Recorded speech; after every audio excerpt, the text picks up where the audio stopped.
Hello and welcome. This video is to accompany the Dwell art journaling series for those who cannot attend in person or for those who might miss a week of the in-person sessions. Please note that the supply list for this week is available in the description below this video. I'm going to begin by reading the devotional and share a flip through of the papers that I made in preparation for this video last night during the session and using some leftover paint from everyone from last night. To start, I'm going to read our verse, which is Philippians 4:8. It says, "Whatever is true, whatever is noble, whatever is right, whatever is pure, whatever is lovely, whatever is admirable, if anything is excellent or praiseworthy, think about such things." I would also like to include verse 9, which says, "Whatever you have learned or received or heard from me or seen in me, put it into practice, and the God of peace will be with you." For me, creativity is a lifeline and a place of peace, is the only place where I truly feel at ease, and it is a beautiful place to seek God's presence and connect with Him as Creator. He is the original Creator. Creativity can be a way of meditating or dwelling. We can take these words and think on them while we work with our hands. The product doesn't have to be related to what we are thinking about, but creating does something to our brains to get some of the gunk out of the way, to get us in a flow of better, less world-oriented thinking.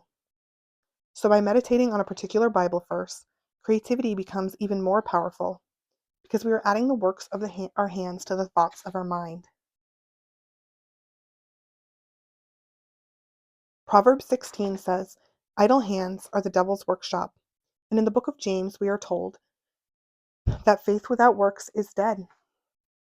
Simply put, our minds wander more freely away from what is good and what is of God when we are absent of action, or at least absent of intention to follow His direction.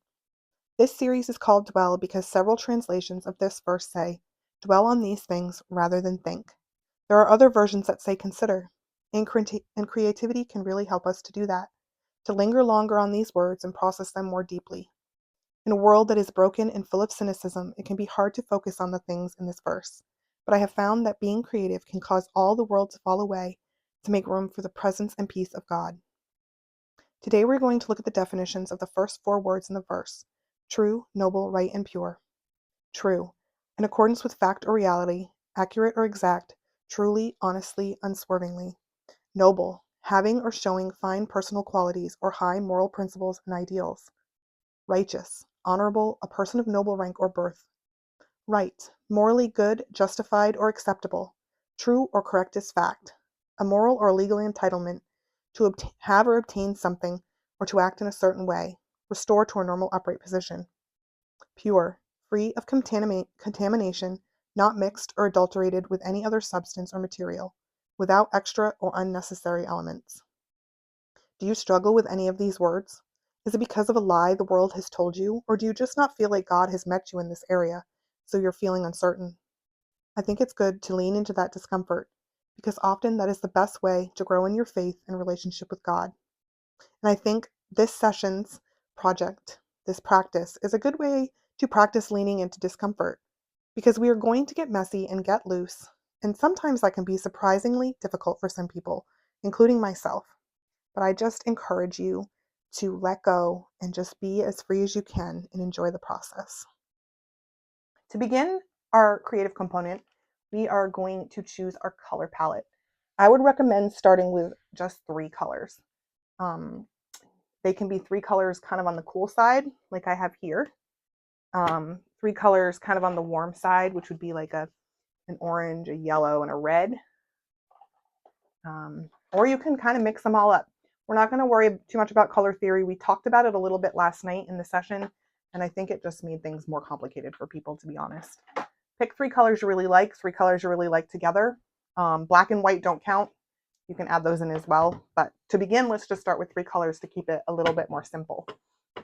The first thing that I'd like to do is create a little swatch over 3 colors. Sorry, that doesn't show up very well on there, but there's a little white piece of paper. And I'm just going to take my 3 colors and make a little swatch of each on here. Now, this can be the colors you use for tonight or today, just for the projects that we're working on from this video, or it can be your theme, the color theme that you use all throughout the whole of the time. Today we are focusing on making collage papers to just get loose and, enjoy the time just creating and trying to let go a little bit. And I had a little extra paint there, so I'm going to put that off on here. And then these papers, if you choose to continue with the same color palette throughout the remainder of the series, we'll use these in our projects in future weeks. For now, we'll just kind of, this is such an simple way to start. And honestly, I love color swatching, so I could do it for more than just a start. But it's kind of a nice way to get your color focus going and spread some paint around without too much pressure.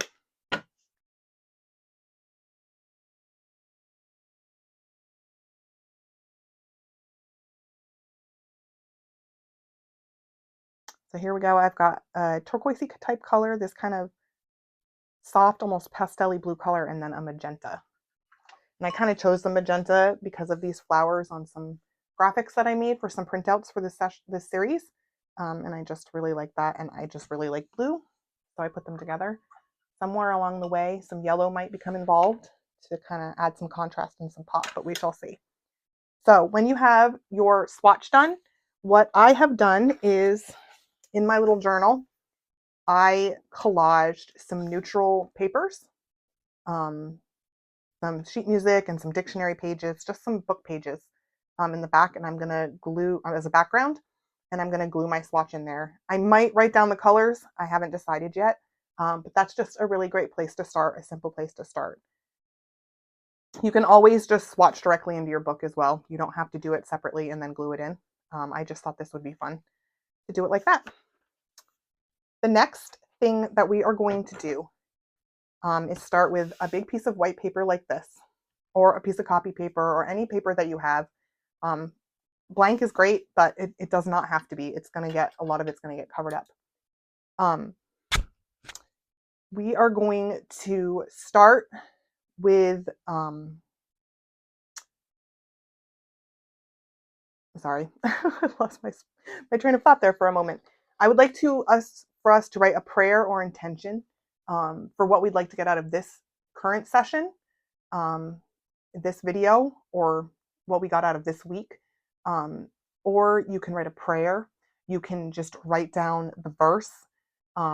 Any of those things is great. It's just a great way to kind of, I've already ruined my blank page by putting a little paint on there, but it's a great way to just truly let loose. And what I'm going to do is I'm going to use asemic writing for mine, which means that you kind of just scribble, and it's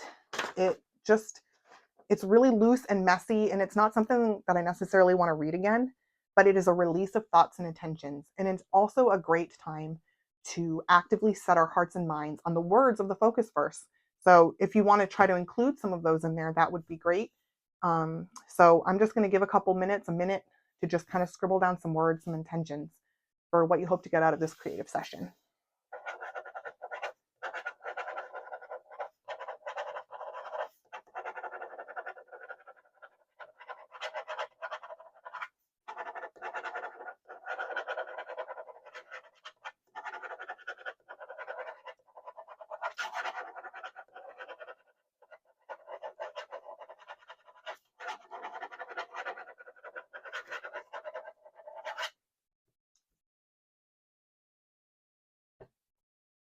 As you can see, I literally scribbled. I don't think I could ever read that again. You can do it that way. You can pause and give yourself a couple more time if you feel like you're really trying to write a lot, but it's totally up to you. This is just, I'm showing an example of a great way to just intentionally set an intention, or say a prayer, or just get your head where you want to be as you're creating and thinking about this verse in Philippians. After you've done your writing, you can add some more words. You can handwrite them, hand letter them, whatever you feel comfortable with. You can also, if you have lettering stamps, you can use those. I'm going to just kind of use them as an example here. These are kind of time consuming, so I will not spend too much time using these in the video. But they can be fun, especially later. Oops, 2 L's. Later on when, we're kind of using this collage, it's great to have some words already made for your pages. The next thing you can do is just kind of, get some of your color on there. A way that I kind of, if I'm a little stuck, or honestly, it's just kind of my rhythm, is that is plenty. I like to just kind of make 3 spots. So I'm starting with this color. I'm going to make kind of 3 areas that have this color. That's just kind of the way I work. It's a good way to keep from getting, like, it's a little bit of control, so to speak, but it's not, because it's more like just a starting point and a rhythm that is nice to keep. It helps me keep my flow. It keeps me from getting hung up on, oh, how many times am I going to do this? Well, I'm going to do it 3 times because that's the way I like.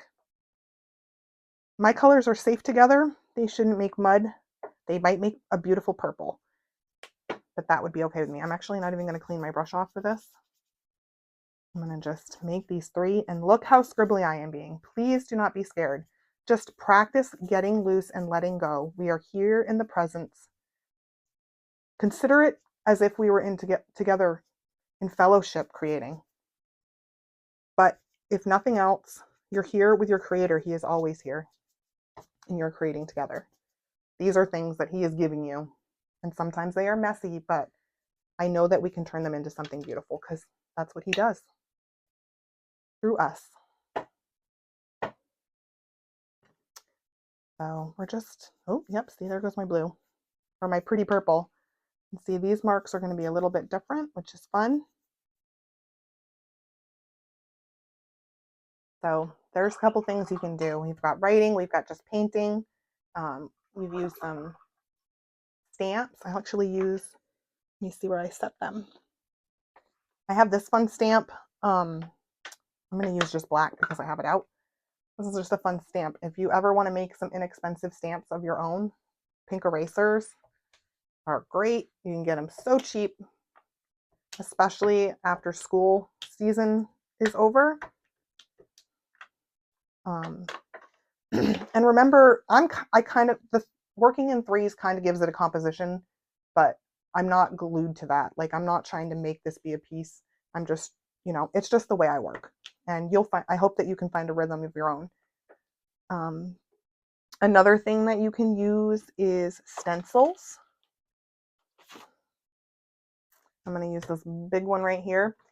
Let's add some white since we already did a little black. This paint is very thick.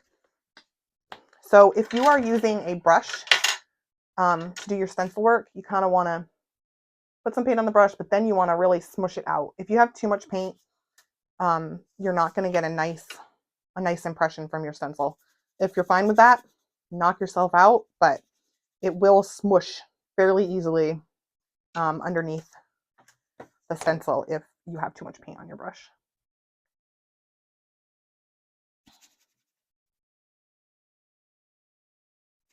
So yeah, you can just keep working to your heart's content. Add as many layers to this as you want, and just add marks. And this is a way of adding marks without having to do it personally. These are awesome kinds of stencils. And if you don't have any made stencils, you can take a piece of cardboard and just cut holes out, and you could have this stencil just made by your own hand.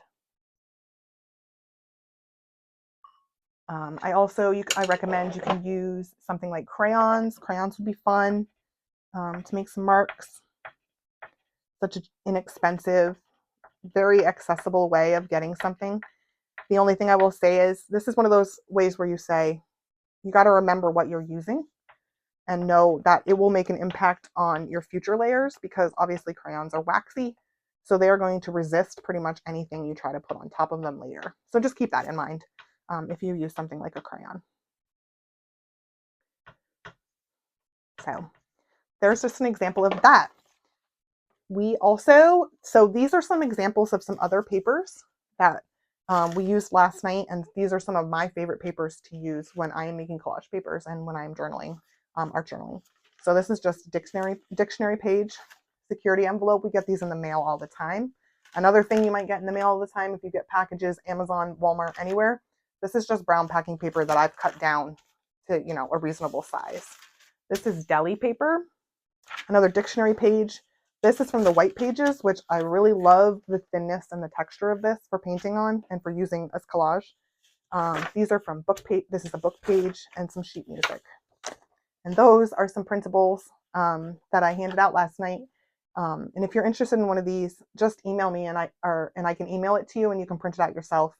Yeah, I have that.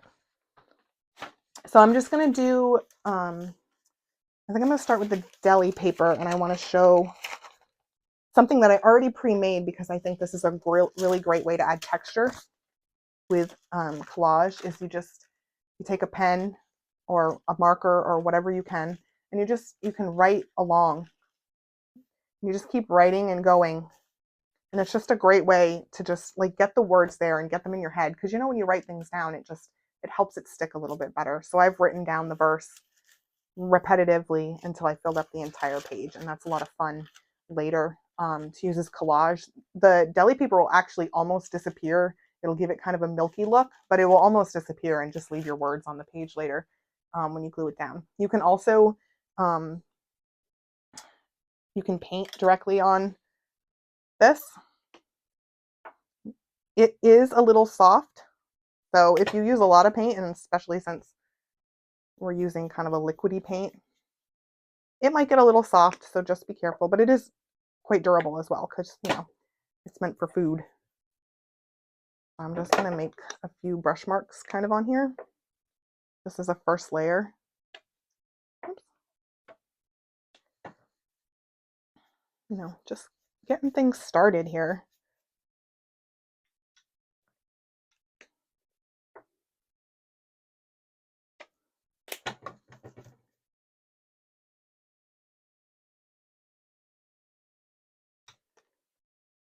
Letting go and just letting the hands kind of go where they may. Not putting too much thought into it, but just keeping the hands busy and trying to keep your heart set on these words that we are focusing on through this session. Let me see. For this, I kind of really like just doing like some paintbrush, like some paintbrush marks. There's a word I'm looking for and it's not coming to me right now. Like brush stroke marks. So it just it's a great texture to me, or a great pattern to me that I really like. So it can be as simple as this. It's amazing what this can look like later on when you take these collage elements together that look like chaos, and they just can come together into something that came from you. That's beautiful.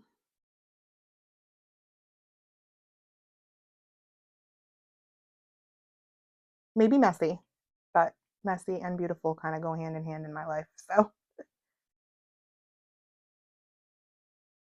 these are just simple ways to create collage papers. This one, I'm going to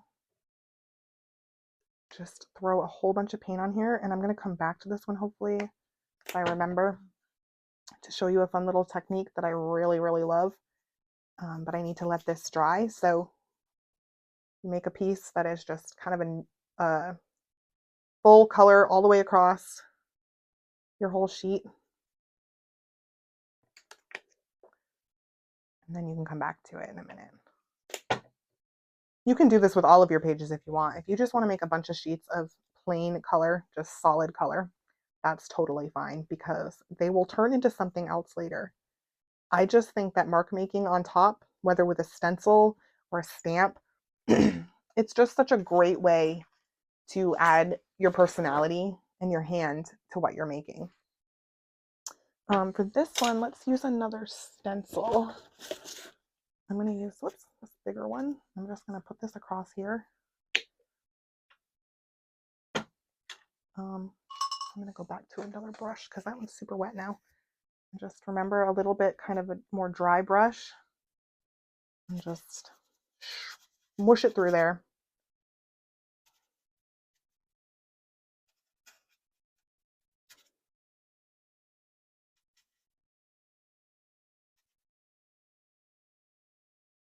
And again, if you don't have stencils, look at this pattern.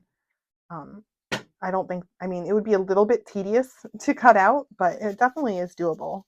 I have one with leaves somewhere and I cannot figure out where it is, but that I cut out myself, that I really like.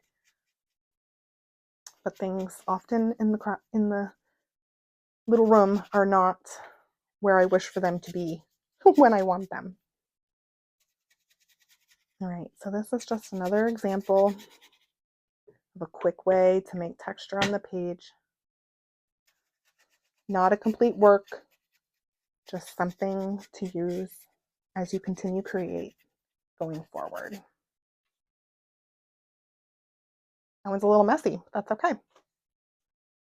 I actually would, it might be kind of cool to go the other direction. This is kind of a directional stencil and throw one of my other colors in there, and I'm actually not going to clean my brush.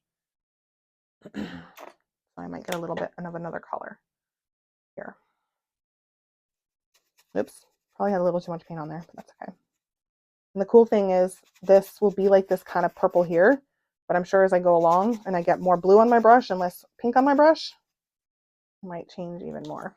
See, so that kind of adds another component, another little visual interest here, and just another fun way to make a mess and smush some paint around.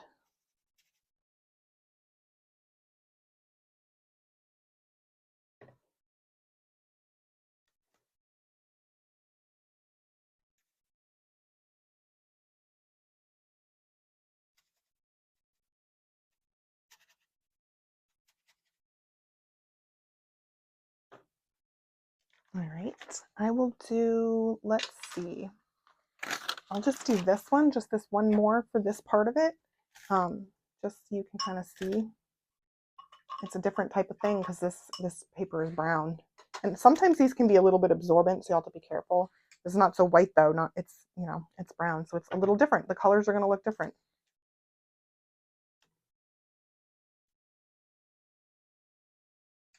Than they do on your lighter pieces of paper. But I like it. It adds another element, another layer.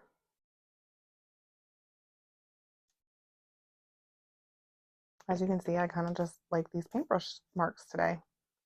And depending on what kind of paintbrush you're using, you can make all sorts of different sizes.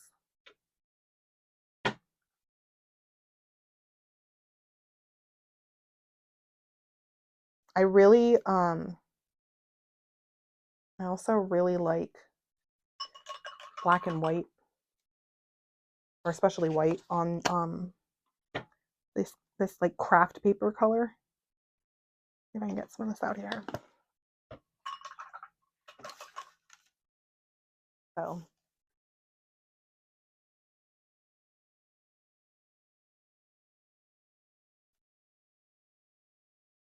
repetitive marks, very be very relaxing. You just sit here and do this for hours and just let the cares of the world wash away. Like I said before, when you get into this, you know, you're kind of just moving along and you're just in it. The cares of the world can kind of wash away and God can come closer to you because you're not thinking about the world. You're just entering into his presence, especially if you've set that intention at the beginning. All right, since I don't want to forget, hopefully, I don't know if that's quite dry enough, but we're going to try it anyway. This is a technique I really like. I'm just going to use this little stencil here. So you take your paper that you have here, that you painted your solid layer on already.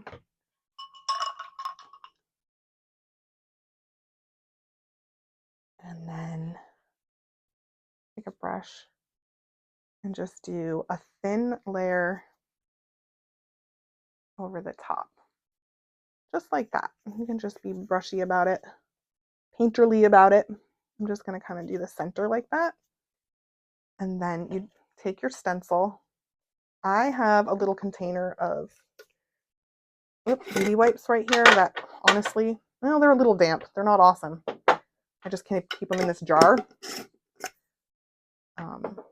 And then you wipe out inside of the stencil. This is called reverse stenciling, and I just really like how it makes kind of a ghosty, just softer effect. This one especially, probably because my underneath paint I didn't put much of a layer down of the white, but I think that looks really pretty. Let's see. I think that is it. Actually, I'm going to do one more thing. Somebody did this last night. I don't know if she did it intentionally or not, but I'm going to try to recreate it. She had done, ooh, that's plenty. Through a stencil. Actually, let me just use that same little stencil.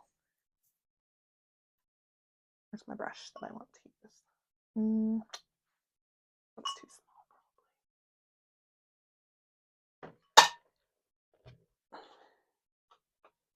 I'm not sure if this is going to work. This brush might actually be too big. But I'm going to take two colors, and I will put a little bit more of that there just in case. Take like two colors, kind of like this. And then like you get kind of the blue on one side and the pink on the other, and then where they mix in the middle, it just makes this awesome ombre effect. I'm probably using way too much paint on that spot. That's okay. Let's add a little bit more there. Things got pretty much mixed up, and my red got lost or my magenta got lost by the bottom, but that's okay. So that's another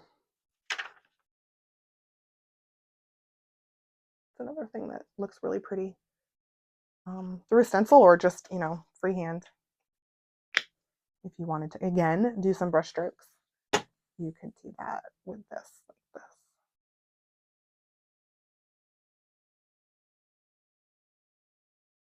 And you can do this with more than two colors. I just happen to have two colors right here.